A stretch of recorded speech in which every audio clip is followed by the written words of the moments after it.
पर्यावरण के सवाल को लेकर के लोग चिंतित होते हैं, पर्यावरण के सवाल को लेकर के चिंतित होते हैं। पॉलीथीन का जो बढ़ता हुआ प्रयोग है उसके चलते हमारा पर्यावरण प्रदूषित हो रहा है, पॉलीथीन विनष्ट नहीं होता है।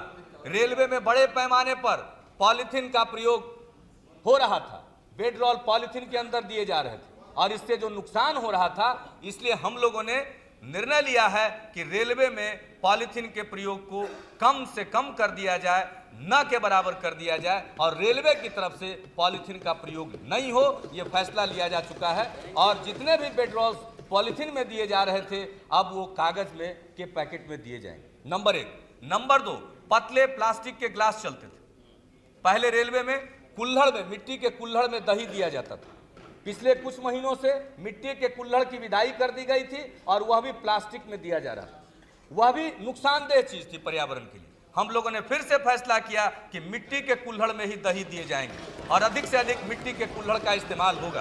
और पतले प्लास्टिक, हमारा प्रयास होगा कि चाय भी मिट्टी के कुल्हड़ में दिया जाए। लेकिन यह सब हम आज इस बात को इसलिए कह दे रहे हैं कि बहुत हद तक यात्री भी विभिन्न वर्ग के हैं। कुछ लोगों के मन में लगता है कि मिट्टी के कुल्हड़ में हम न पिए, रोजगार मिले बहुत बड़े पर तो इसलिए ये कदम उठाया गया है। अब जो पतले प्लास्टिक के ग्लास थे, बायोडिग्रेडेबल मटेरियल का इस्तेमाल किया जाएगा ताकि पर्यावरण के लिए कोई खतरा उत्पन्न न हो। इसके साथ साथ हाँ, एक गिलास बर्बादी भी, पैसे की भी बर्बादी और उसके साथ साथ वो पर्यावरण को भी प्रदूषित करता था।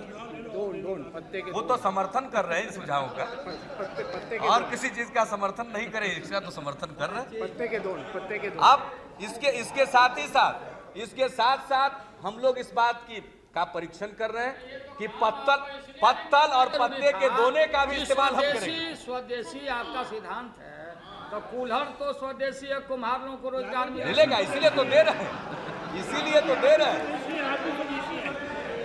आपने ठीक फरमाया, इसीलिए कर रहे हैं। समाज के जो कमजोर वर्ग के लोग हैं, इसके साथ ही साथ रेलवे में जो परचेज होता है कपड़ों का, उसमें निर्देश जारी किए जा रहे हैं कि ज्यादा से ज्यादा हैंडलूम के कपड़ों का इस्तेमाल रेलवे के अंदर किया जाए।